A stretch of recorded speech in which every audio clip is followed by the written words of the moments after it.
u Dallasu kad smo bili u Terry Blacksu, to je jedan poznati Texas barbecue restoran. Ogroman je, ko hala, sa nekim ogromnim smokerima, sa strane su parkirani veliki automobili. Sve je drugačije, ali sve savršeno funkcionira. Ljudi često imaju predrasude prema američkoj hrani zato što gledaju sve po McDonald'su. Ali ako hoćeš dobro jesti i hoćeš jesti dobro meso, ideš u Texas. Recimo, goveđe rebro, koje kod nas nemaš u ponudi.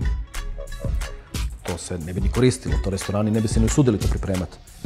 Taj okus tog mesa s tim njihovim umacima koji dolaze sa strane, raspada se od te kosti, fenomenalno stvari. Evo ti jedan primjer.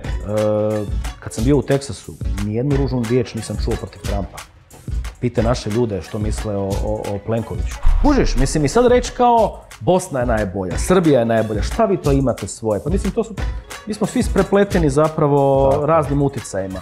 Pogledaj samo koment sekciju tih mojih videa. Ima naravno 80-90% ljudi koji stvarno znaju prepoznati kvalitetu i svjesni su zapravo da nismo najbolji na svijetu. I dalje postoji velik broj ljudi koji, iako vidi ono što vidi, ako mu čovjek ispriča priču i čuje podatke i čuje da je meso iz lokalnog uzgoja, odnosno kako je hranjeno, da nema tu nekih primjesa, on će dalje govoriti to je sve sranje.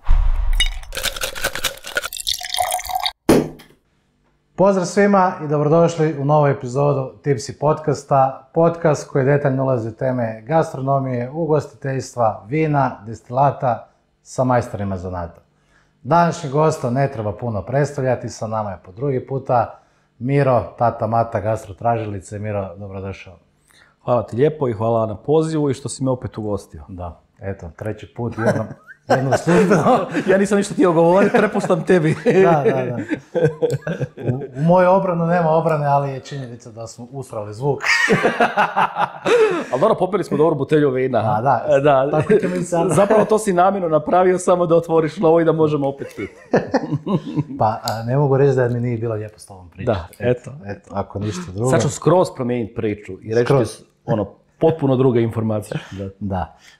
Kao što znamo, Miro, vratio si nam se friško iz Teksasa, reklo bi se iz Meke barbecue, pa malo evo da čujemo iz prve ruke kako je bilo u teksaškom podneblju roštilja. Da, vratio sam se iz Teksasa i žao mi je što sam se vratio. Evo, može malo. Može. Pijemo Pinot Grigio, ili tako? Ne. Nego? Pijemo pod koritom pošip. Znači, pošip ljudi samo to rade. Dobro. To ti je jedan nesvakidašnji pošip, malo onako puno mirisniji. Ali... Neću se buniti, volim i pošip. Da, za ovo tople vrijeme bit će dobro. Čaše su za crveno vino. Ja vezi. Da, vratio sam se iz Teksasa u suradnji sa restoranom San Antonio u Svetoj Nedjelji. Napravili smo jednu suradnju kako bi, ajmo reći, pronašli ono najbolje što Teksas nudi. Bio sam pun predrasuda, kao i većina ljudi. Mislio sam da me tamo očekuju redneckovi, da će biti loša hrana, junk food i tako dalje. Ali iznenadio sam se. I zaista je Teksas meka dobrog roštilja. Sve ono zapravo što mi nemamo, pošto to nije naš stil roštilja. Da. Balkan barbecue je nešto drugo. A Texas barbecue je sasvim druga priča oko same pripreme mesa, vremena koji se posvećuje samom mesu pa do finalnog rezultata. U 7 dana prošli smo autom 3,5 do 4.000 km. Znači rentali smo gore džip koji je puta 2 od onog standardnog nekog džipa kojeg možeš unajmiti u Europi, pošto generalno Volkswagen za američko tržište radi drugačije dimenzije. Sve je tamo predimenzionirano. Čekaj, su ove trake linijske šire? Sve je to šire. Znači, ceste su top, barem ovaj dio koji smo mi prolazili, široke, najčešće 3 trake.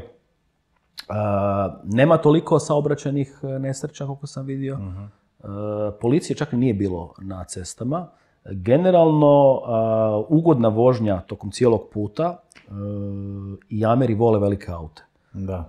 Po Teksasu ćeš vidjeti ogromne SUV-e, džipove, nekakve kamione koje prvi put ja vidim takav dizajn.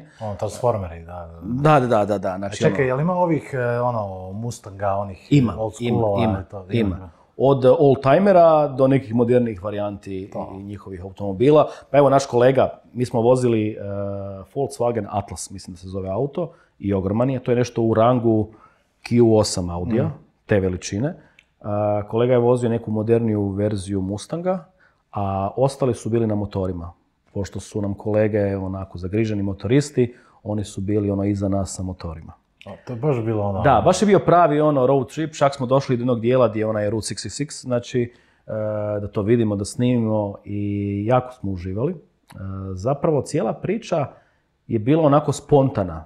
Ja jesam isplanirao neke lokacije i restorane koje ćemo posjetiti, najbolje što Texas nudi, nekakvih top 10, top 50 po njihovim nekim rang listama.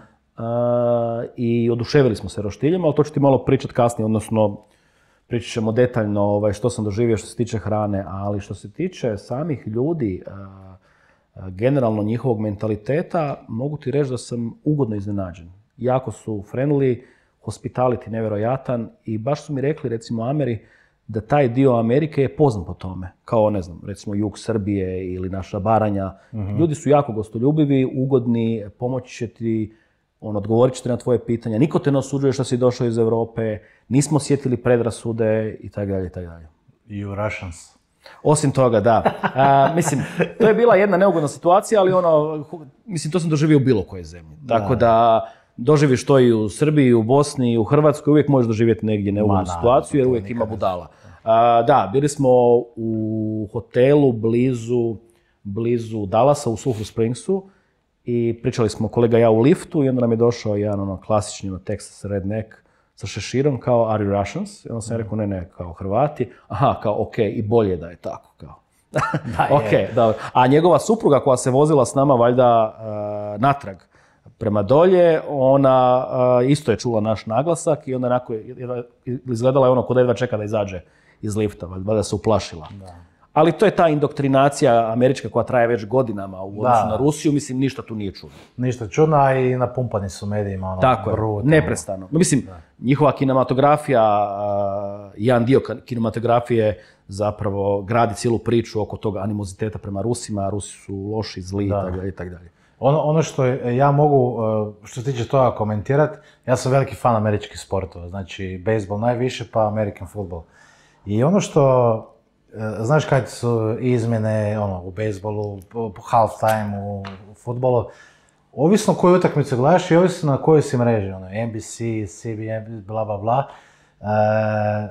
sve reklame su nekako drugačije. Jedno što imaju zajedničko sa nama je da kladare masakriraju, ali nisam ja to znao prije da se, recimo kad su bili izbori, to se podbadanje jedan drugog brutalno, javno.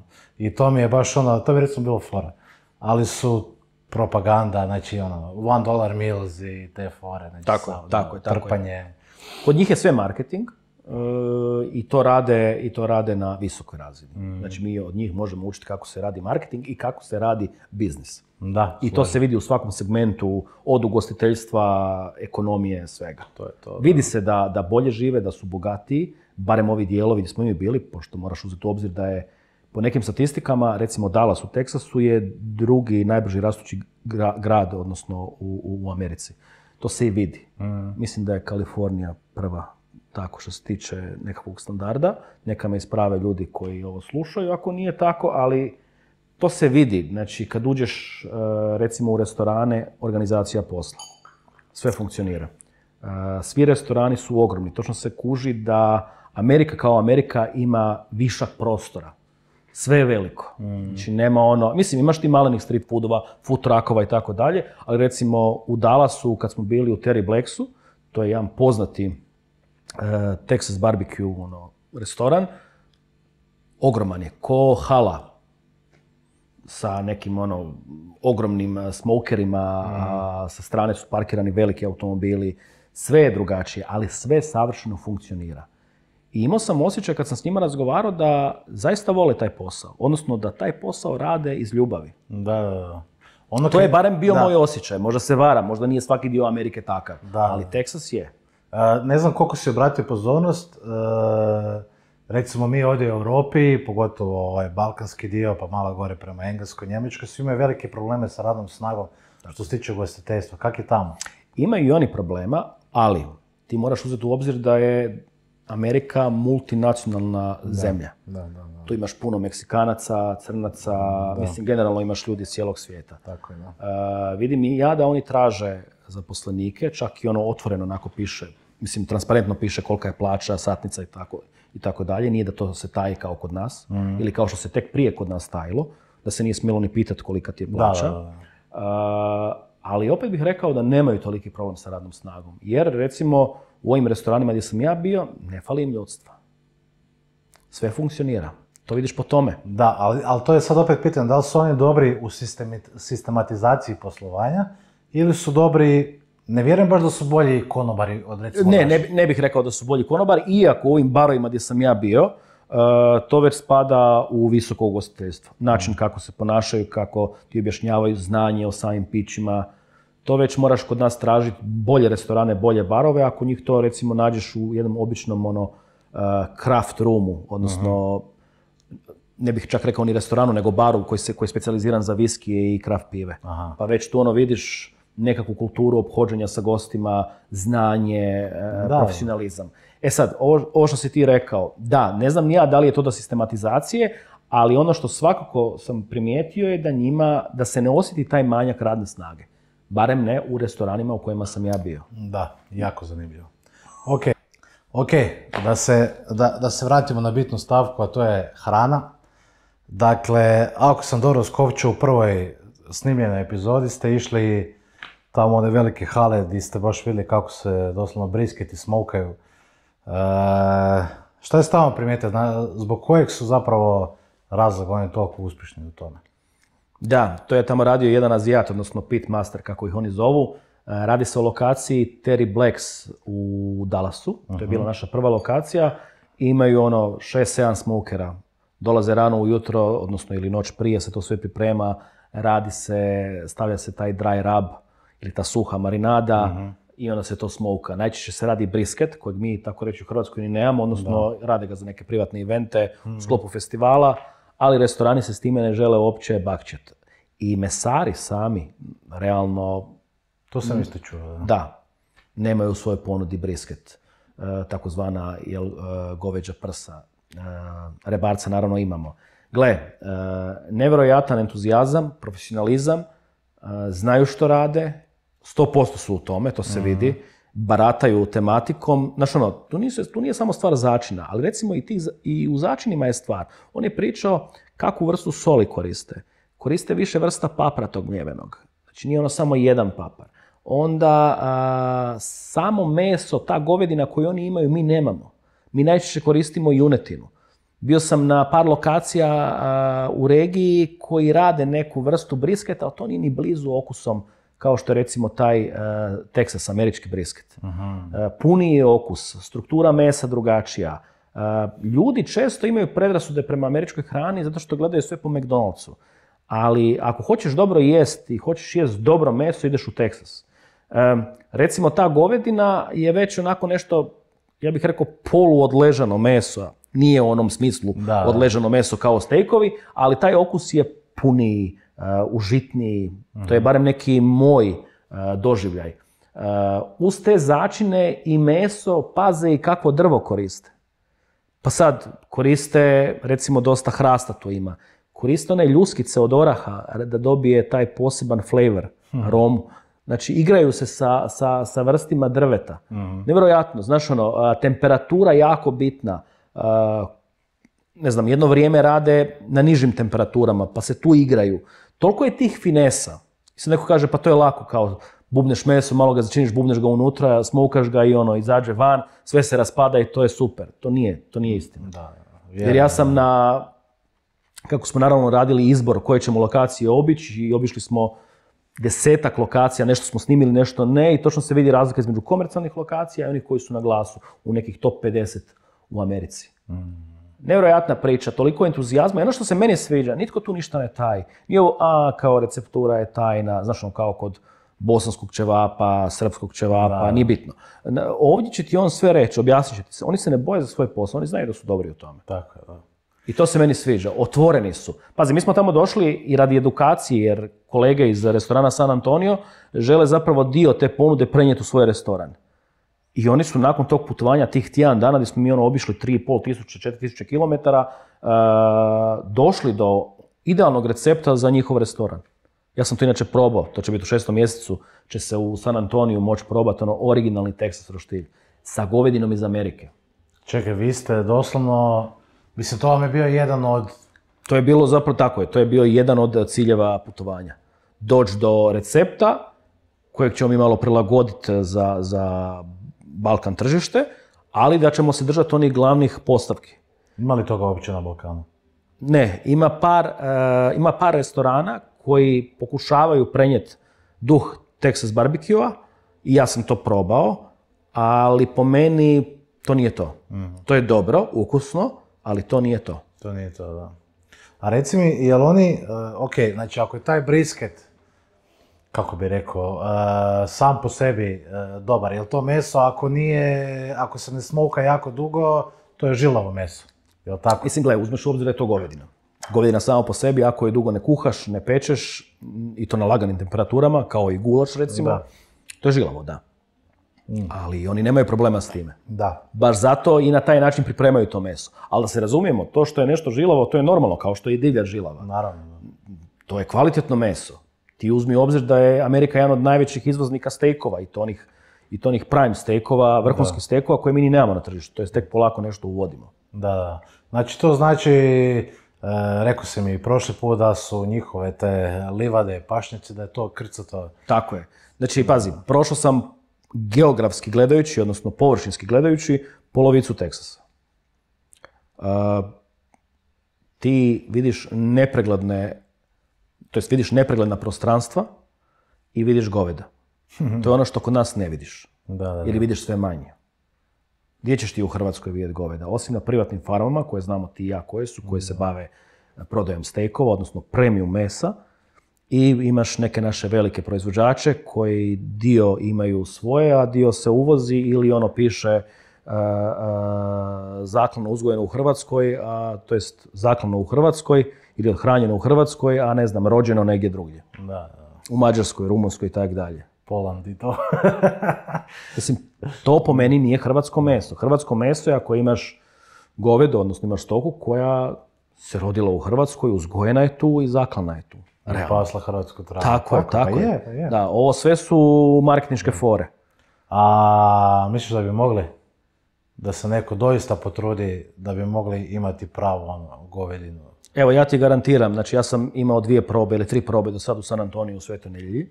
U 6. mjesecu, može, ne moraš pitati. Nemoj da ti se grije. Da, u 6. mjesecu će biti finalna proba i po meni to do ljeta će biti spremno. Ja sam probao goveđa rebra, brisket i još jedno jelo, to neću sad otkrivati koje je. 90% je to bilo identično kao u Americi. Vjeruj mi. Čuje se. Možda publika ne čuje, ali čuje se ovako dobre bosanske narodne. I susjede sobe. Ja veze. Meni paše, samo mi dođe da popijem malo rakija, ne vino. Neko mi pošip, ne ide u tu glazbu. Ali da, vjeruj mi, znači okus mesa, pošto je uvoz govedine iz Amerike, znači nismo ni pokušavali se igrati sa hrvatskom junetinom, nego smo odmah uzeli preko jednog dobavljača iz Slovenije smo uzeli američku govedinu i to je nebo i zemlja. Recimo, goveđe rebro, koje kod nas nemaš u ponudi, to se ne bi ni koristilo, to restorani ne bi se ni usudili to pripremati. Taj okus tog mesa s tim njihovim umacima koji dolaze sa strane, raspada se od te kosti fenomenalno, stari. To su ti puna usta, ko da jedeš nekakvu varijantu stejka, ali u formi goveđeg rebra. I ono što ljudi često brkaju, odnosno imaju predrasudu oko tih začina, kao pa naravno da je to ukusno, kao to je sve previše začina, umaka i tako dalje. Ne, nije točno. Pravi Texas majstori koji se bave roštiljom će ti reći pravi brisket se koristi samo papar, sol i on je dovoljan sam sebi kad bude gotov. A umak je sa strane. Ali odnosno kad dobiješ dobar brisket ne trebaju ti umaci. To je samo neki dodatak. Da. Rekao mi je Goran Vrabec, Gore Barbirian, da su nekoliko puta pripremali brisket u restoranu. I sad neću da ne pričam gluposti, ali bilo je nekoliko ljudi koji su bili razočarani, kao ok, to je brisket. Kaže, on je i surađuje baš i sa svojim kolegom barbecue... Hot Yard Barbecue. Hot Yard Barbecue. Oni se, da, na njih sam mislio. Oni rade te evente, imaju food truckove, čovjek je obišao Ameriku. Tako je, da. I prošao je ono najbolje. I prošao je ono najbolje. Ali ti hoću reći da su ljudi očekivali od brisketa da će to biti sad, ne znam, Wagyu A5 na zlatnim listićima od ne znam čega. Ali Balkan, regija, kako god, znači pati po meni od tih prevelikih očekivanja ili od tog polusnobizma u gastronomiji. Ne znam zašto. Da, ne znam ni ja zašto. Gle, ja sam tamo upoznao ljude koji su vrhunski u svom poslu, koji su šefovi, koji se ne bave samo brisketima. Svi su nas ugostili kao jednake sebi. Nije bilo tog našeg gledanja s visine, kako smo obučeni, tko smo. Mi smo ipak ljudi iz jedne male Hrvatske. Oni su velika ekonomija. Toga tamo nije bilo. Ja sam doslovno tamo mogao biti obučen u pidžamu, doći nasred ulice i otići na kavu. Mene niko nije gledao, kako izgledam, kako sam obučen. To ti hoću reći. Bili smo i kod onih bogataša koji imaju ogromne rančeve, koji imaju milijone, milijarde. Pa su nas ugostili kao da smo ravnopravni njima. Da. E sad, nek to neko gleda kako hoće, ali meni se sviđa taj dio njihovog mentaliteta. Ne sviđa mi se njihova politika, ne sviđa mi se njihova povijest, I tako. Ali ono u čemu su dobri, ono što sam ja tamo doživio, to je bilo sve pozitivno. Dobro, recimo, ja sam prošle godine bio, kad sam bio na Jadranu, bio sam old school apartmanu kod Čiče jednog, koji je bio baš kako je prije bilo. Čovjek ti jutro donese srdelu, odi si pomidora, obere jutro, znači to je to, ne. Old school. Da, danas je više, imaš tamo sef, tamo ti je ključ, uđi u apartman i ko te jebe, kupaš se i spavaj. Da. Znači, doslovno je tako. Znači, taj dio se malo izgubio, ali jednostavno tako je postalo tržište, koje ne možemo mi više očekivati. Sad ovo ne znam, kužim te što hoćeš reći, ali mislim da je kompletno u cijeloj Europi, osim u nekim zabačenim dijelovima, je doslovno postalo tako. Gubi se taj hospitality, gubi se ljubav prema poslu, ljubav prema hrani, sve je postala para. Dođi, plati uslugu, vodi. Ok, ne svuda, iznimke postoje i profesionalci će uvijek ostati profesionalci, ali u ovakvom društvu, pogotovo sad ovi neki novi trendovi u Europi, teško je ostati profesionalac. Da. Jer gledaš ljude oko sebe koji rade isti posao kao ti, zarađuju možda isti novac kao ti, ali nisu profesionalci. Tako je. Pa zašto bi se trudio? Da, Amerika je tu malo drugačija, vidi se da su drugačiji mentalni sklop, što se meni sviđa. Isto tako postoje ove neke, ajmo reći, ružne stvari. Vidi se da, ne znam, prepuni su oružja, vole oružje, kao što vole i aute, ali isto tako vole i svoju zemlju, ali iz onog nekog patriotskog kuta. Ne nacionalističkog, negativnog nacionalističkog. Ja nemam ništa protiv toga. Znači vidi se zapravo da vole svoju zemlju i to je sasvim ok. Ja bih volio da kod nas ima više tog pozitivnog patriotizma, a ne onog priglupog nacionalizma koji se veže za neka prošla negativna vremena. Da. Taj patriotizam, pozitivan patriotizam, tako je, bi značio doslovno da privređuješ i brineš o zemlji u kojoj živiš. Tako je. Na neki pozitivan i koristan način. Želiš živjeti, želiš platiti porez, ne želiš nužno otići u neku drugu zemlju raditi, cijeniš ono što ti država daje. Evo ti jedan primjer. Kad sam bio u Teksasu, nijednu ružnu riječ nisam čuo protiv Trumpa. Pite naše ljude što misle o Plenkoviću. Ili što misle o nekoj prijašnjoj vladi. Što misle o bilo kojem političaru. Bilo kojem, da. Ja ne branim te političare, da se razumijem, oni imaju putra na glavi i zaslužuju to što se govori o njima. Ali to je kod nas postao neki standard. O svima najgore. Da. Ima tu i velike razlike, recimo, kad smo i već spomenuli Trumpa i recimo Plenkija. Na primjer, Trump sve objavljuje, šta god napravi, na društvenim mrežama. Znači, apsolutno sve. I ti doslovno možeš kao, ajmo reći da imaš taj neki trust prema njemu ili si vidio doslovno sve što se napravilo. A jebi ga, ovo ovdje je nekako malo stalno prekriveno, stalno neko pada, stalno neko odlazi, stalno neko putra na glavi, stalno neke Slažem se. Da, nešto što jednostavno ne funkcionira. Ok, idemo dalje. Znači, išli ste dalje putovat. Vidio sam jedan video gdje ste se probudili u 3 ujutro da bi stigli. Koja je to priča bila? Došli smo do Austina. U 3 ujutro smo se probudili da bi u 4 sata bili na jednoj kultnoj lokaciji kod pionira Texas Barbecue-a, Wayna Millera koji je 3. generacija obitelji koji radi Texas Barbecue, od Louisa Millera. Čovjek koji zapravo se nije htio time baviti, ali je osjećao potrebu nastaviti posao svoje obitelji. I iz jednog sasvim drugog posla došao tamo, ima i europske krvi, što se i vidjelo, jer on je jedini Amer koji nas je nakon snimanja i zagrlio i nije htio da mu damo ni $1 za to što smo pojeli. Mi smo naravno svakom ponudili da platimo i većinom smo to sve platili, što je i normalno. On nije htio ni čut, znači ugostio nas je ko kraljeve, dočekao nas je u 4 ujutro da bi nam pokazao cijeli proces kako se radi brisket, rebarca, kobasice domaće. Eto, je toliko o tome kako recimo Ameri nemaju domaće stvari. Oni isto rade domaće kobasice, samo što recimo oni kobasice pune sa jalapeno papričicama, s time dobivaju ljutinu i fenomenalne su. Isto ih dime. To se i vidi u samom videu, taj proces. Znači, pazi, čovjek kojeg se smatra jednom od pionira tog roštilja nam je pokazao cijeli proces. Ništa nije tajio. Fenomenalno. Cake, kad začinjavati, kad zamotati u foliju, kad skidati sa smokera, odnosno koliko on pušta da meso bude u smokeru, koliko ostavi da meso nakon toga odstoji i tak dalje i tak dalje. Znaš što me tu zanima? Znači koliko on recimo stavi brisketa, na primjer, odjednom na smokinje? Koliko sam ja shvatio koliko mu stane, odnosno. Dobro. Odnosno, on otprilike već zna koliko njemu ljudi dolazi. I onda on te količine priprema. Ali ono što je fascinantno da taj čovjek svako jutro dolazi u to vrijeme kako bi pripremio dovoljnu količinu mesa za svoje posjetitelje, goste. Čovječe. I to radi I to radi s takvom mirnoćom. Onako, rutinerski. Tamo sam pojeo vrhunske te pikantne kobasice, dimljene. Jednu od najboljih goveđih rebara sam tamo pojeo.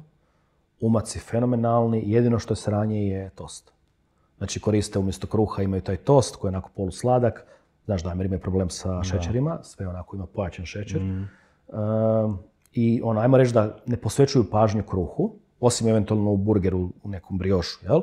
I imaju onaj cornbread, nešto ala projica, onih kukuruznih mafina.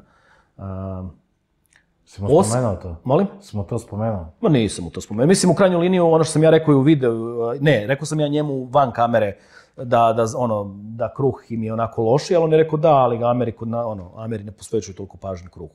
Jedu jako puno krumpira, čak ne toliko pomfrija, to ide više uz fast food, nego pole punjene sa sour creamom ili nekim vrhnjem.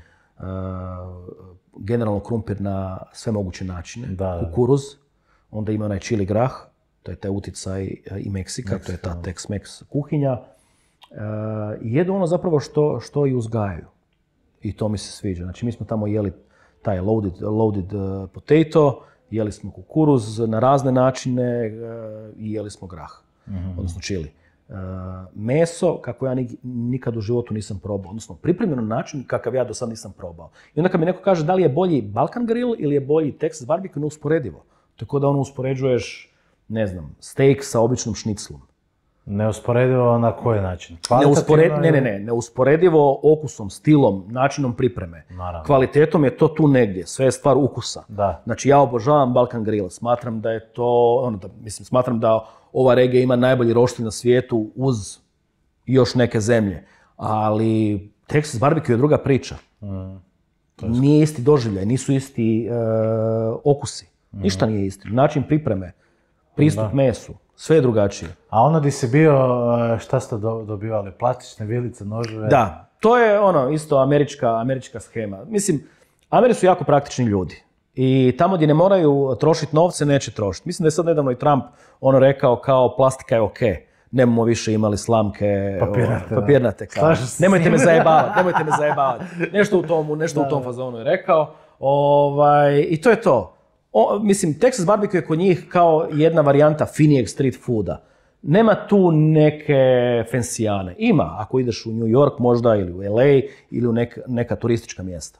Ovdje dobiješ na pladnju, većinom je sve self-service, jedeš za pristojne novce, pazi, ti u Americi. Ja sam tamo s ljudima pričao, imaju u prosjeku 5-6 tisuća dolara mjesečno, imaju plaću i još kad plate, oni da plaćaju sami zdravstvo i tako dalje, ali u globalu viši je standard. Ali svaka 2 tjedna im dobijaju plaću? Mislim da da, ali to isto, koliko sam shvatio, možda ne u svim državama. Što su mi oni rekli? Nećemo trošiti novce gdje ne trebamo, naši ljudi su došli radi dobre hrane, self-service je, imaš dovoljno ljudi u kuhinji onda, ljudi sami znaju doći po hranu, ne koriste ozbiljan pribor, koriste plastiku. Realno, svu tu hranu i brisket i ovo ti je dovoljna plastična vilica ili to ideš prstima. Mislim, barca ideš prstima. Tako da ja tu nisam imao nikakvih problema, niti to gledam kao lošu stvar. Gledam ih kao praktične ljude koji su usmjerili energiju u nešto što je bitnije. Da. A kakav je džir? Uzmiš si tu klopicu i šta onda? Ništa. Neka muzika dobra? Da, imaš tu njihovu najčešće country glazbu koja je u tom kraju. To mi je top. Da, ja volim country glazbu, volim i tu taj western neki džir. I recimo u mnogim restoranima deserti su besplatni ili dio priloga je besplatan, plaćaš samo meso, sve to ide po kilogramima.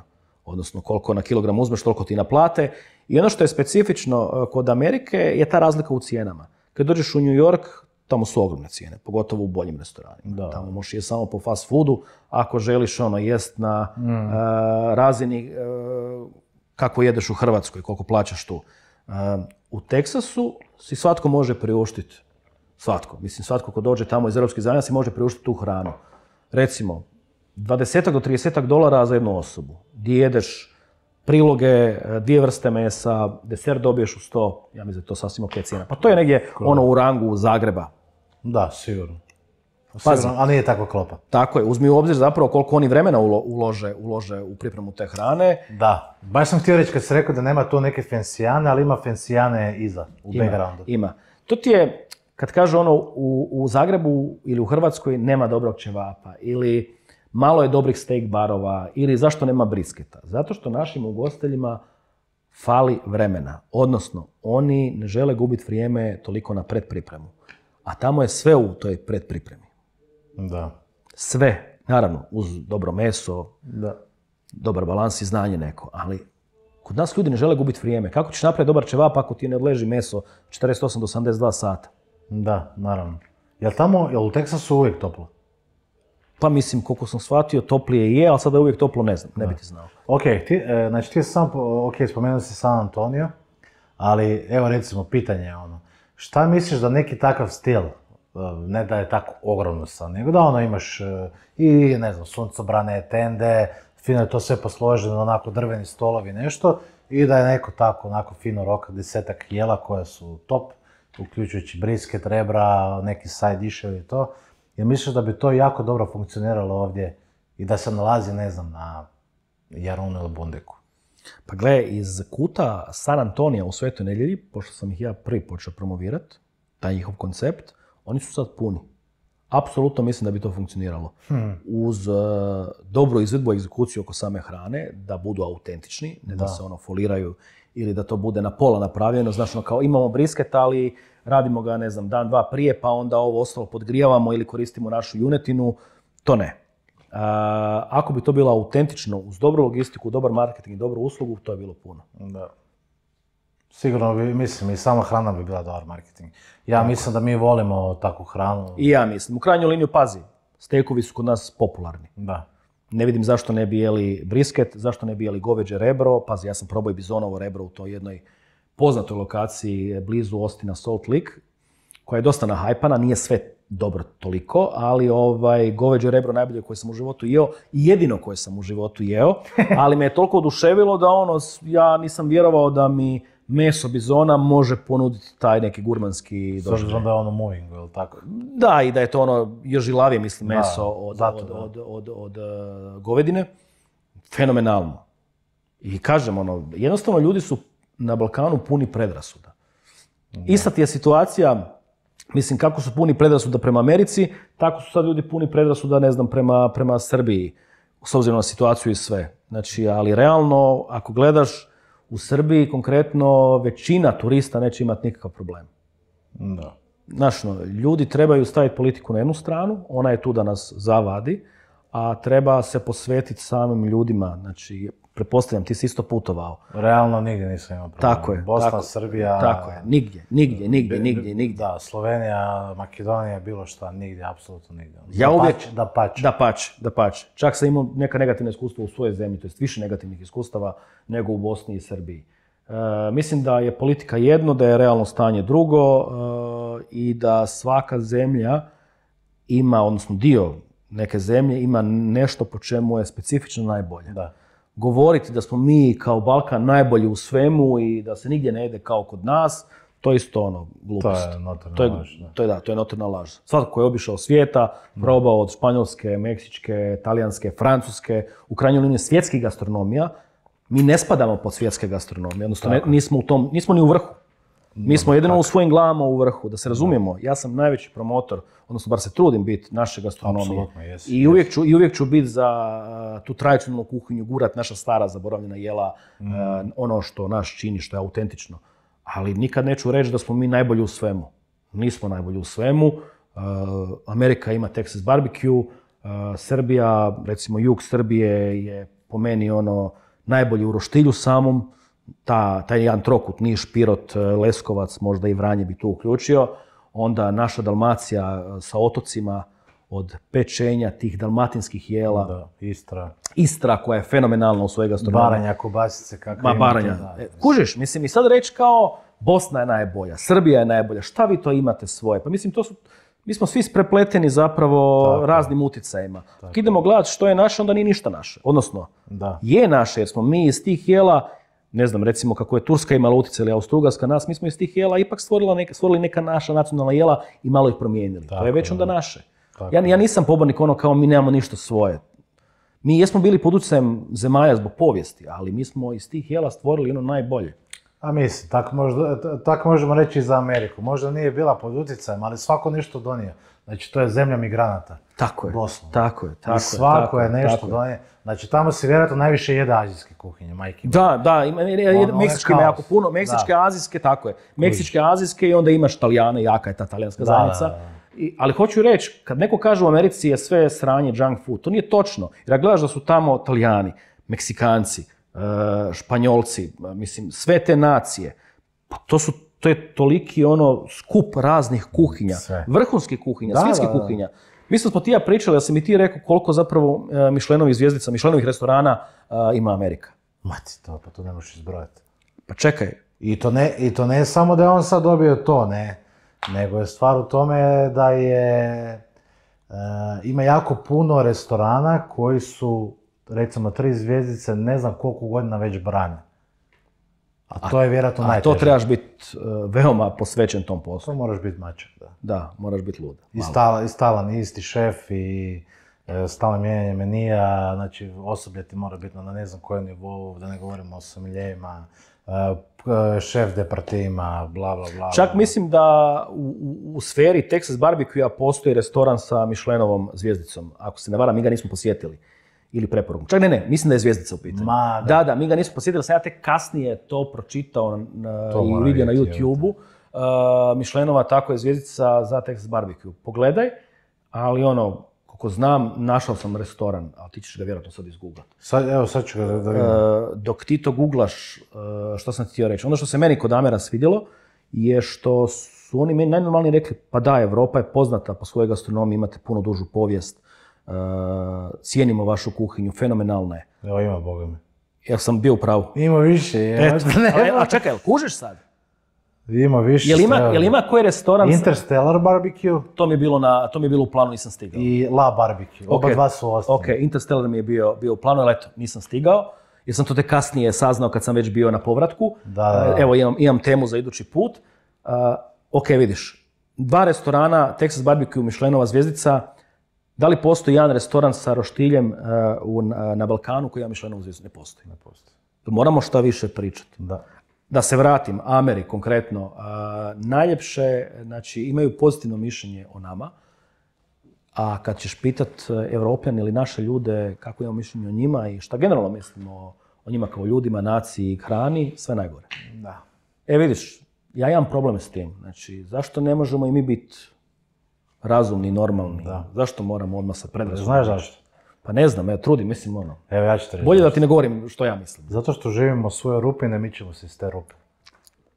Da. Kogod pljuje po recimo američkom barbecue, da je otišao tamo, vratio bi se pun dojmova i promijenio bi mišljenje. Evo. Pa pogledaj samo koment sekciju tih mojih videa. Ima naravno 80-90% ljudi koji stvarno znaju prepoznat kvalitetu i svjesni su zapravo da nismo najbolji na svijetu. Imamo stvarno vrhunsku hranu, pogotovo tradicionalnu kuhinju i tu nam nema ravna ako gledamo raznolikost naše regije. Ali s druge strane i dalje postoji velik broj ljudi koji, iako vidi ono što vidi, ako mu čovjek ispriča priču i čuje podatke i čuje da je meso iz lokalnog uzgoja, odnosno kako je hranjeno, da nema tu nekih primjesa, on će dalje govoriti to je sve sranje. Tako da, mislim, to je izgubljena bitka. Da. Tko shvaća, tko želi probati nešto novo, vidjeti nešto novo, neka ode, putuje. Da. Mi smo tu da pokažemo ono što svijet ima kao kanal, a u krajnjoj liniji nismo tu da nagovaramo. Meni je svejedno će neko gore ići ili neće. Da, slažem se. Tako da. Reci mi, zagrebali smo po Balkanu, novi vodič tvoj na gastrotražilica.com. Znači, napravio si gastrovodič za restorane u našoj regiji. Tako je. Jedinstven kao takav. Jedinstven kao takav, da. O čemu se tu radi točno? Da, sve si rekao, odnosno rekao si ključne informacije, gastrotražilica.com. To je jedinstvena platforma koja zapravo prati moj rad kroz ovih 6 godina gdje sam sa ekipom obišao preko 1000 restorana iz regije, najviše Srbije, Hrvatske, Bosne, a onda i ostale zemlje bivše Juge.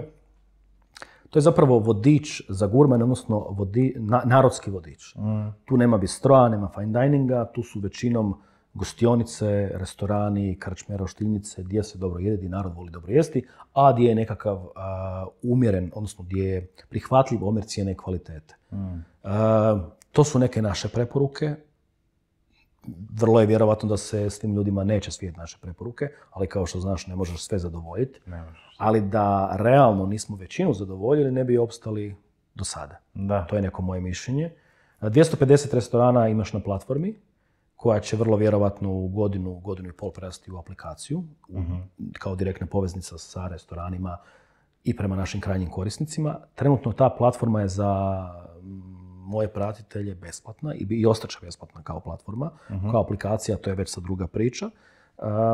I ono što je ključno naglasiti da sam razdijelio restorane, imaš nekih 200-tinjak restorana sa našom, koje mi preporučujemo, koje smo i snimili video o tome, i imaš 30 do 40 restorana sa posebnom preporukom, gdje će, odnosno ona je već aplicirana žuta naljepnica, plaketa, kako god, koja god to bila priznata hrvatska riječ, znači naljepnica, nešto u smislu Michelina, ali za gurmane, za narod. Nemam ambiciju glumiti Michelin, da se razumijemo, da sad ne bi napali ljudi, ne smatram sebe strukom, već samo gurmanom i čovjekom sa velikim iskustvom koji je probao dosta toga. Nekakve, ono najbolje što smatramo da vrijedi preporučiti, je dobilo tu naljepnicu. Ima 30 restorana, 35 restorana za sada i to su većinom restorani koji imaju vrhunsku tradicionalnu kuhinju. Tako je. Tradicionalna kuhinja, autentični jelovnici, sezonske namirnice, sezonski jelovnici, naša zaboravljena jela, uz neke iznimke. Uvijek će postati neki restorani koji su specifični po nečemu i prepoznatljivi u svojoj lokalnoj zajednici i smatramo da treba imati naljepnicu. Ali većinom u ovom slučaju našem su to tradicionalni restorani, tradicionalna kuhinja, ima ih par u Beogradu, 1 ili 2 u Zagrebu i oni restorani koje smo mi osobno i obišli. Tako da sad netko ne piše, a gdje su ovi restorani? Da. Tu će s vremenom se puniti vodič, dolazit će novi restorani i ono što je ključno naglasiti da za razliku od nekih drugih vodiča, ta naljepnica se ne može platiti. Znači mi ju dodjeljujemo po nekom svom nahođenju, odabiru, a sve ostalo naravno je i neka komercijalna suradnja sa restoranima, ali opet tu ne mogu ući restorani za koje mi ne smatramo da nisu dobri.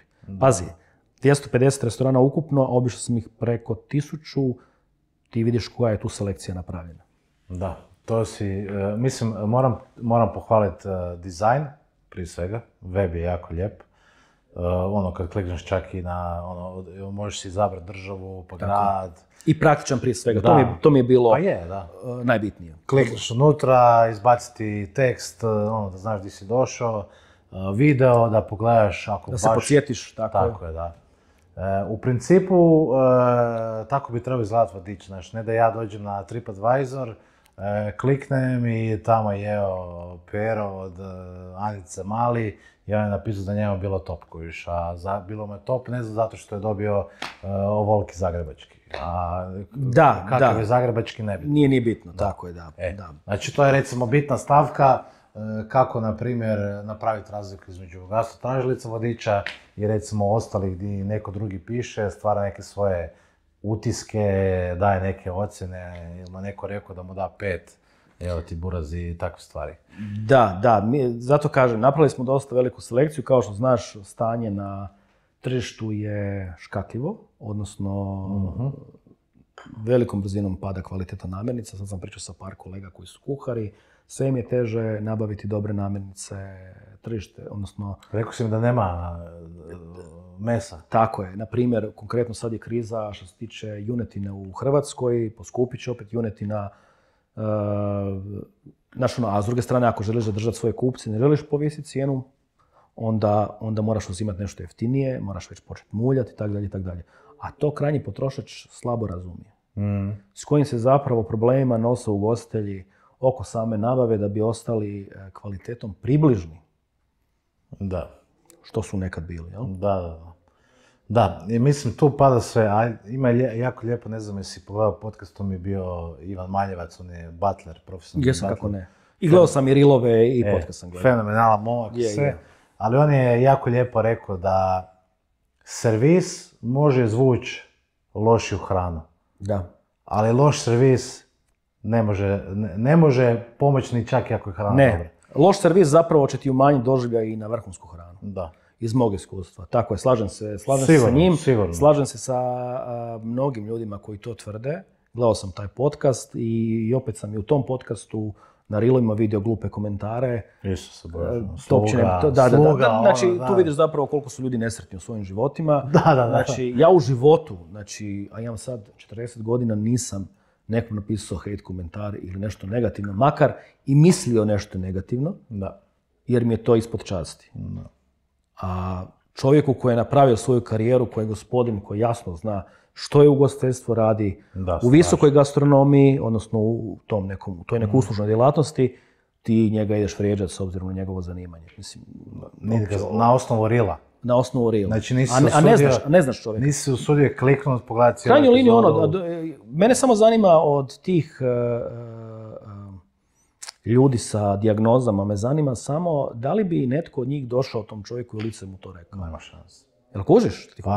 Ako se sjećaš koliko je ljudi vrijeđalo Mike Tysona. Svašta je bilo, da ne ulazimo sad u nikakve dubioze, detalje. Ali eto, ako neko zna jednog koji bi mu to došao reći u facu, isti ti je drek za bilo koga drugog. Pa možda on trenira jiu-jitsu stavime, pa te se stavi do... Ne, mislim, uopće nije bitno, samo ti hoću reći da ja bih volio upoznat te ljude, vidjeti ta lica tih tastatura ratnika koji jedva čekaju da na neki pozitivni video napišu negativan komentar. Volio bih vidjeti taj profil čovjeka. Da. Mislim, nekad i vidim na Facebooku i smrkne mi se, da sad ne opisujem. Znači, ali... Vidiš po pravopisu. Ali vidiš po pravopisu, već to neko miješanje generalno, veliko malo slovo i tak dalje. Ti vidiš da on ono postoji, da on može na mrežama napisati svoje mišljenje. Danas svako ima svoje mišljenje i to je sasvim ok, ali nije ok vrijeđati druge, širiti govor mržnje. I ono što ja kažem, sloboda govora nije uvreda, sloboda govora nije vrijeđanje, ni govor mržnje. Tako je, slažem se. Da, to bi trebali neki, dobro, tu su vjerojatno zakazali i roditelji, tako da. Pa da. Mene su moji roditelji, pretpostavljam i tebe, naučili kako se odnositi sa ljudima, nepoznatim ljudima, starijima od sebe i tako dalje. Što ćeš pisati, što nećeš. I to je jako lijepo, jer ponekad sa takvim ponašanjem uljepšaš tim ljudima dan. Na primjer, recimo, teti u pekari došli si po kruh, svi nešto žure, daj meni bijele, daj meni kukuruzne, ti jak dođeš lijepo. Dobar dan, teta, kako ste, jeste mi dobro danas, ostaviš 50 centi malo. Uljepšaš žene dan, to tak treba funkcionirati, tak izgleda dobar svijet. Da ti se vežem samo na gastronomiju, odnosno na ugostiteljstvo u Americi. Meni su ljudi, kad sam gore putovao, govorili kao, vidjet ćeš, tamo ti se kao svi smiju, oni su ti svi umjetni. Ok, možda i dio tih konobara je naučilo takvo ponašanje, odnosno to nije ono najiskrenije ponašanje. Ali ja se super osjećam. Ja sam došao u neki restoran, dočekala me konobarica ili konobar nasmiješen, uslužan. To je njemu dio posla, ali ja se ugodno osjećam, on je s time ispunio svoj zadatak. Upravo to. Boli me briga je li on najiskreniji, da li to on osjeća u dubini duše ili ne. Taman posla. Kužiš? Ali to je onako, tražiš zamjerke kao zašto to tamo kod njih tako funkcionira. Da, nema šanse. Reci mi još jedna isto, još nisam probao, ježiga, sorry, ali gastrotražilica ćevap. Nećeš ga ni probat sada zbog ovoga, šalim se. Da, znači, sad smo prije mjesec, dva, i sad za 1. maj smo imali isto promociju. Znači, na tržištu je juneći ćevap by gastrotražilica u suradnji mesnice Bašljan i gastrotražilice. Mesnica Bašljan je tu imala veliku ulogu oko samog izbora mesa, dijela recepture, nekim svojim znanjem ja sam usmjeravao cijelu priču da okusom bude specifičan, drugačiji, da se ne kopira Sarajevo, Travnik, Banja Luka, Srbija, nego da bude to ćevap, jedan balkanski ćevap svojstven nama, našem nekom ukusu. On je na tržištu, sad je dostupan konkretno u maloprodaju u mesnici Bašljan u Dubravi. I naravno po restoranima. Odlučili smo da nećemo ići po trgovačkim centrima, ne želimo komercijalu, ne može se onda ni održati ta kvaliteta. Idemo na pravi juneći ćevap koji je i bojom takav. To je ono što mnogi ljudi brkaju, to sam recimo skužio po restoranima, da mnogi grill majstori ne znaju zapravo raditi s junetinom. Ili je prepeku i suše, onda recimo sami potrošači nisu dovoljno educirani, pa kad vide ćevap da je crvenkas malo iznutra, medium, to misle da nije pečeno, to tako mora biti, jer nema primjesa, nema soje, nema krušnih mrvica. Generalno, znači, kad radiš sa čistim mesom, to mora izgledati kako i sada izgleda. Ja neću pričati kakav je ćevap. Mi smo jako zadovoljni, 90% publike je oduševljeno samim okusom. Konkretno, sad ga se u Zagrebu može probati u restoranu Kvatrić, još isto tako u nekim restoranima po Hrvatskoj, ne znam, Bosiljevo, bit će uskoro prisutan u Zadar, restoranu Turist, Staro Petrovo selo, Korner u Osijeku, bit će još sad u 2-3 restorana u Zagrebu. Znači, orijentirao sam se nekako na mjesta koji imaju rošteni drveni ugljen. A kak si išao, prosti? Da li si išao da recimo u meniju piše ćevap by gastrotražilica? Tako je, to piše u meniju. Aha, znači nisi išao kao ja budem... Ne, u svakom meniju, znači, ti je navedeno juneći ćevap ili ćevap by gastrotražilica. Recimo, Little Italy pub u Daruvaru ima naš ćevap i od naše smjese radi gurmansku pljeskavicu, koja je fenomenalna. Volio bi da to probaš. I piše, znači, juneći ćevap i gurmanska pljeskavica by gastrotražilica i to je to. Mogu ti samo reći, ono što se ljudi čude, da smo 6 mjeseci radili da dobijemo takav proizvod i onda kažu, pa to je samo ćevap. Je, da, samo ćevap, ako to gledaš kao proizvod u trgovačkom centru. Nije to samo ćevap. Da je to samo ćevap, ne bi Bosanci napravili toliku famu oko toga. I ono što se isto tako da primijetiti, da polako naša publika, kao i kod stejkova, svača kakav pravi juneći ćevap kakav mora biti, kako treba izgledati. Da je normalno da je malo crvenkast iznutra, da treba biti sočan, da ne smije biti prepečen, da je bitna i lepinja ili somun, kajmak. Sve su to bitne komponente. Apsolutno, pa evo, ovaj vikend sam, ne vikend, nego ovaj praznik što je bio sad, sam kod starog pekao isto roštilj i baš me prvo zapeo ćevap i baš sam gledao, baš sam se pokušao koncentrirati od vatre, znači ugljena, ugljen nije bio prekvalitetan baš, to sam odmah primijetio. Sve to utječe. Da, ali sam uspio škužiti, znaš kako se taj ćevap, osjetiš pod rukom da to nije 100% junetina sigurno. Tako je. I ti osjetiš kako se on krene napuhivati. Znači, sve ti je jasno. Sve nekako deformirano. Pravi ćevap kalira. I znači on mora se malo smanjiti. A ovi ćevapi iz trgovačkog centra, oni se najčešće napuhnu. Čak i nije iz trgovačkog centra. Ok, nije ni bitno, može biti iz mesnice. Znači, i ono što, recimo, došli smo u jedan restoran, dali smo im ćevape i oni su ih ispekli, to je bilo totalno prepečeno, skureno, odnosno skroz su se smanjili, kao nisu to dobri ćevapi. I onda ti vidiš da njegovi ćevapi koje on ima u regularnoj ponudi su neka mješavina, u sebi imaju sadržaj soju, krušne mrvice ili brašno i on ga može drljati po roštilju 15-20 minuta zajedno sa vješalicom. Ne mora paziti na njega. Da. I opet dolazimo do onoga, ne da im se manjak vremena itd. To su te boljke. Zato smo se mi odlučili ići samo na restorane koji imaju većinom roštilj na drveni ugljen, ima i par iznimaka.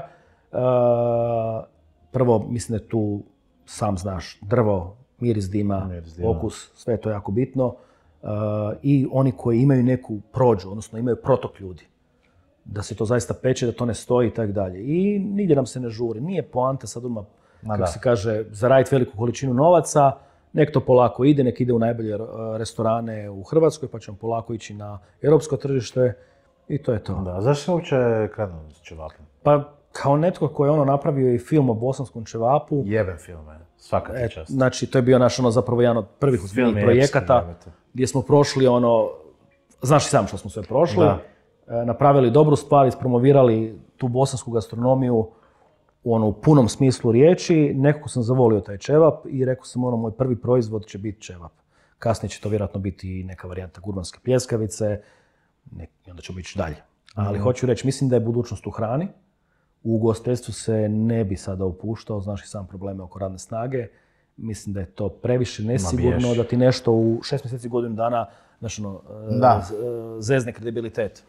Ne samo to. Radi nekog kom je loš dan ili ko ti ode iz restorana i tako dalje. Ja, evo, u Zagrebu bar vidim da jako puno uspješnih i dobrih barmena su počeli otvarati svoje barove. To je u redu. To je 100% ispravno. To su ljudi koji znaju šta rade.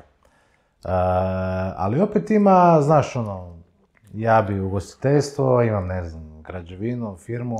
Znaš, to nije jednostavno. Ti sebi postaviš nekog voditelja kojeg nisi ni provjerio, ne znam sve, pa te krade, pa ovo, pa ono, pa stvar ne funkcioniraju. A da ne govorimo o menadžiranju, znači i normativa, i osoblja, i čistoće lokala, WC-a, čaše prljave, zmazane, ovak ti prima čašu, kužiš, ovak ti prima čašu. Pa to vidi, jasno. Tamo iza šanka ti dobiš takvu čašu za stol, ne znaš da si dobio. Da ne govorim ako ima sendviče, krosane, kak se to uzima. Mislim, 100 pizdarija.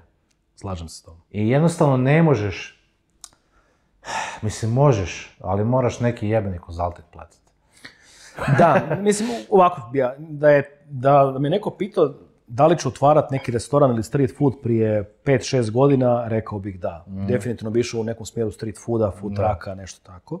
Ono što sam vidio po Americi da je praksa. Ali i drugim europskim zemljama, ne samo u Americi. Danas raditi sa našim ljudima, našim mentalitetom, pa ovisi to o ljudskom faktoru, nikada. A imamo najbolji mentalitet za hospitality. Da. Znači, to je di si, druže, kako ste mi danas? Da. Evo recimo, to je još jedna stvar koju možemo učiti od kolega u Srbiji. Kako se odnosi prema gostima. Ja znam da sad ovo što govorim nije popularno. Govoriš globalno ili mislim govorim za sad, cijelu Srbiju? Govorim sad recimo o Beogradu, govorim o jugu Srbije, Nišu, Pirotu, nekim, ajmo reći, turističkim destinacijama, znači uspoređujem to Hrvatska-Srbija. Kad dođeš u Beograd, kako to ugoste, kako se ponašaju prema tebi, čak i ako nije možda najbolja hrana, ono što smo pričali, izaći ćeš sa nekim dobrim utiskom. Najbolji primjer ti je restoran Četiri šešira, koje je, ako se ne varam, na Skadarliji. Da, na Skanarli. Znači bio sam tamo par puta, hrana je onako prosječna, malo iznad, ovisno što jedeš. Ali ta usluga, ta atmosfera, to sve zaboraviš. Da, zaboraviš. Da sad ne misle ljudi da mi nemamo dobro hospitalitija. Imamo u Istri, u određenim dijelovima Dalmacije, u hotelima s 5 zvjezdica, u Mišlenovim restoranima itd. Ali ako gledaš neku prosječnu sliku, ono što sam ja doživio recimo u Nišu, u Pirotu, u Beogradu, ja to nisam baš doživio u Zagrebu. Ili u jednom dobrom dijelu Dalmacije. Da, vidi, u Hrvatskoj, Zagrebu, kad je dobar hospitality, onda je stvarno top topova. Tako je, slažem se s tom. To je, kako se kaže, može se nositi sa Parizom i sa New Yorkom, s bilo kime. Slažem se s tobom. To je fenomenalno. Znači, doslovno od postavljanja stola, držanja čaše konobara... Svega, educiranosti. Da, sve. Fenomenalno. Ali opet ima jako puno fušenja, nažalost. I tu se moramo malo, ali ne znam kako. Evo, pričao sam ti prije podcasta, bili su Mario Majcen i Filip Lipnik, 2 legendarna hrvatska barmena, jedan od njih je profesor u ugostiteljskoj školi. Znači, njemu djeca dolaze u ugostiteljsku školu zato što je 80% njih prošlo Prag i može jedno u tu školu ići, ili starci imaju neki restoran ili bar. Pa su prisiljeni ići. Ovo ostalo, ne da smo zakazali, čovječe, pa čuo sam od vrhunskog hrvatskog kuhara da je Cordon Bleu, znači prestižna francuska škola kuhinja, trebala doći u Hrvatsku, pa je neka birokracija ukenjala sve, kužiš. A nama tog ne da nam fali, pa nama je to 20% BDP-a, čovječe, znači turizam i ugostiteljstvo. Pa u krajnju liniju, evo ti situacija što se tiče našeg tržišta rada. Sad pričaju kako kod nas dolaze Nepalci i tako dalje. Pa Nepalci dolaze zato što naši ljudi ne žele raditi. A onda će ti se javiti jedan dio kao pa da, naši ljudi ne žele raditi, ali nisu dobro plaćeni. To više nije sad slučaj. Naši ljudi su sad dobro plaćeni po restoranima, posebice u sezoni. Nije to više mala plaća. To je dobra lova. To je dobra lova, tako je. Radiš, znači, ali 3 mjeseca se ubiš i to je to. Tako je. Dobra je manča, sve. Znači, to su sad opravdanja. S druge strane, kad pričamo o odnosima Hrvatska, Srbija, BiH i tako dalje, samo trebaš otići u Dalmaciju da vidiš koliko ljudi iz Srbije radi kod našim restoranima. Sve ti je jasno. U Zadru je to bilo nezamislivo, ili u Dubrovniku, ili sad i u Splitu. Odi po restoranima pa ćeš čut. Ima ih, da. To nešto govori. Opet se vraćamo na politiku, da je politika jedna priča, a da je situacija na tržištu druga. Ma ne, pa doslovno smo preslični, kužiš. Znači, imam ja nekoliko kupaca na moru, to je sve, znači, dečki, cure iz Srbije, Bosne, bez problema, znači, Tacna, Udri Miško i čak ima jako puno dobrih barmena iz Srbije, recimo, puno više Srbije nego iz Bosne, ali to je to, znaš, neko se isprofilira, neko je zovo, kako god, bolja je lova nego tamo, bolji je tringelt, skupiš vrhunsko iskustvo, to su top gosti, ako dođeš ovo 4-5 zvjezdica, to stvarno treba znati s tim ljudima. Ja znam 2 restorana u Zagrebu gdje ne možeš tići ko mali Pero iz srednje škole doći konobariti. Tamo dolaze to premium gosti. Ne možeš ti vidiš tog čovjeka, naš sudac neki ili ne znam šta. Da. Oni žele to puslo, zato i dolaze kod tebe. Tako je. Ukenjaš se u gaće i gotovo. Znači mora biti dobar iskusan konobar ili ako si neki malac morate neko učiti. Sad ću ti reći jedno nepopularno mišljenje i to će mi vjerojatno ljudi zbog toga iskejtati, odnosno dio tvoje publike. Here we go. Šta kažeš? Here we go. Da, u današnje vrijeme, na današnjem tržištu rada, kad gledam situaciju u Hrvatskoj, moraš biti budala da odeš u Njemačku i tamo radiš, a da ne ostaneš u Hrvatskoj i ne zaradiš ovdje pare. Slažem se. Moraš biti budala. To se slažem 100%. To nije uopće, po meni to više nije nepopularno. Okej, dobro, iznenadit ćeš se. Vjerovatno da. Nekoć, da, sada, ja mislim da Hrvatska onome ko želi raditi pruža dobru priliku da možeš dobro zaraditi, da možeš raditi dobar posao, još ako si biznismen. I ja ne znam, je li ima ljepša zemlja na svijetu, majke mi. Da imaš ti, da živiš u Zagrebu, u super gradu i da si za 2 sata na moru i plivaš leđno. Tako je. I gledaš u palmu. To je, slažem se s tobom. Jel' tako? A da ne govorimo o Slavoniji, Baranje i to, pa mislim, tamo si isto za 2-3 sata prekrasno divota. Samo treba raditi. Radio sam prije par mjeseci jedan reel o dečku, ima 20-21 godinu, otvorio je donut shop. I sad po tome je specifičan, drugačiji, odlučio je ući u biznis, zaposlio ljude, radi top i da onda vidiš vrijeđa ona. Ne. A ja sam namjerno napravio uvod. Tko u Hrvatskoj, znači tko tvrdi da u Hrvatskoj nema posla, taj ne želi raditi. I tu je krenula priča. Zato što Hrvati koji su vjerovatno otišli ili su sad otišli, ne mogu priznati sam sebi da možda se nisu snašli ili nisu bili dovoljno uporni ili sposobni da uspiju u Hrvatskoj. I onda imaš jedan tako pozitivni primjer koji ih zapravo suočava s tom činjenicom. Da. I to ti je to. Apsolutno se slažem. Ja znam, evo, pozitivan primjer koji je otišao u Njemačku, to je recimo moj kum, ali on je točno znao šta želi. Tako je, znam i ja, imam frenda koji je doktor. Da. Apsolutno podržavam njegov odlazak jer može zaraditi puno više. Tako je, da. To se apsolutno razumije, ali ako ti odeš idem i to je to, znači nije to baš tako. Ti tamo 12 sati ćeš rentat, ok, postoje zakoni koliko smiješ raditi to, ali ćeš lako moguće imati 2 posla, malo na crnjaka, malo ovo, tamo ćeš spavati, jesti iz konzerve. I ključno, ne živiš u svojoj zemlji. Ma da. Meni je to jako bitan dio života. Tamo je svaki dan svinjsko pohano. Ok, da, sad smo ušli u jednu tematiku koju ljudi ne vole pričati, ali ja mislim da bi svi oni koji, ajmo reći, se obrazuju u Hrvatskoj, trebali pokušati nešto napraviti u Hrvatskoj, nešto vratiti zemlji koja je nešto uložila u njih. Meni je glupo da netko završi fakultet ovdje i odmah pobjegne van. Da, naravno. A mi u deficitu. Da ne govorimo medicina. Da. Mislim, ima svega. Inženjeri, strojari, ovi, oni. To svugdje smo praktički deficit. Ali želim postati, pošto je ovo podcast o ugostiteljstvu, gastronomiji, znači želim stvarno skrenuti pozornost ljudima na ugostiteljstvu. Znači, kao prvo, posao nije lagan. Znači, biti vanjski konobar, šanker, to doista nije lako. Naravno ne. Ali biti brutalan u tome je svako će te platiti. Slažem se s tom. Znači, svako. Dobit ćeš Ja samo znam koliko plaćaju dobre grill majstore u Hrvatskoj. Znači, to su cifre ili dobrog pizzaiolu. Aha. Nećemo sad govoriti o iznosima, ali prelaze od 2 do 3 tisuće eura bez problema. Da. Uzmeš doprinose u obzir, pa koliko to ispadne, znači može se. Ali taj čovjek vrati tom vlasniku. Da. Ja sam neki dan bio kod momka, da ne imenujem sad rekao mi otvoreno, moj kuhar ima 3,5 tisuće eura plaća. Eto, ti si sad rekao... Niti je 5 zvjezdica hotel, niti je Michelin star restoran, znači ništa. Hrana je super, ponuda je super, jako je lijepo. 3,5 soma. Znači, danas dobar barman.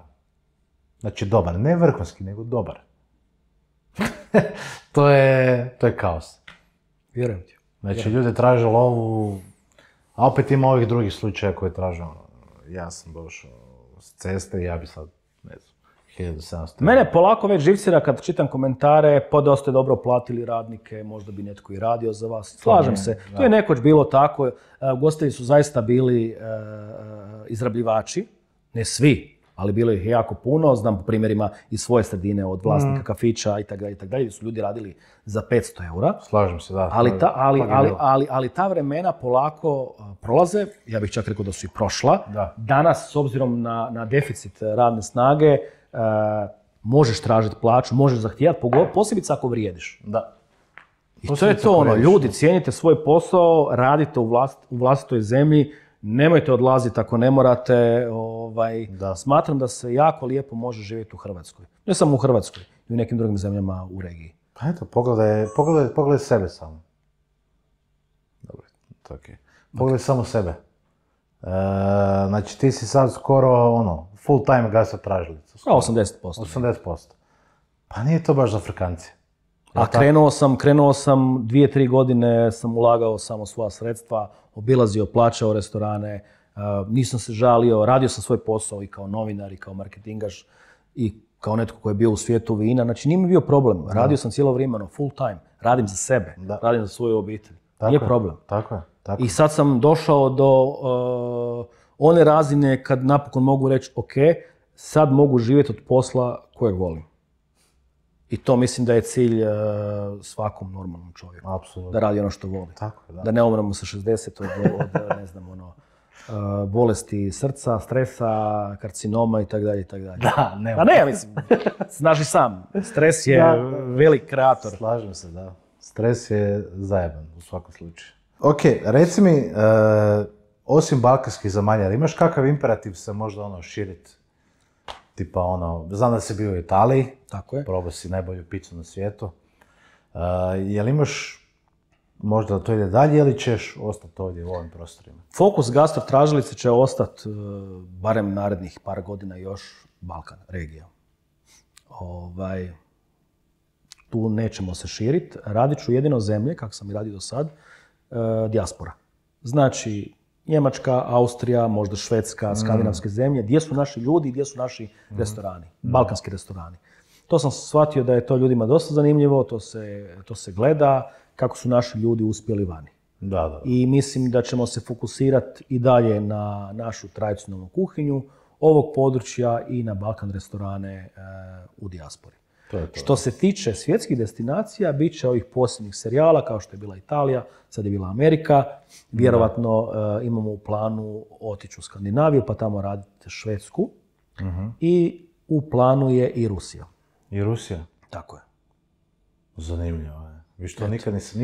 Imaju zanimljivu gastronomiju, dosta su specifična zemlja, ne moramo pričati zašto. Mislim da imamo šta vidjeti, kao turisti smo sigurni u Moskvi, tako su im malim rekli kolege. Ništa ti se neće dogoditi, možeš napraviti sjajan materijal, dovoljno je egzotično našim ljudima, mislim da ljudi ne poznaju toliko rusku gastronomiju i ne vidim zašto tamo ne bi otišli. Ako smo išli u Ameriku, možemo i u Rusiju. Eto.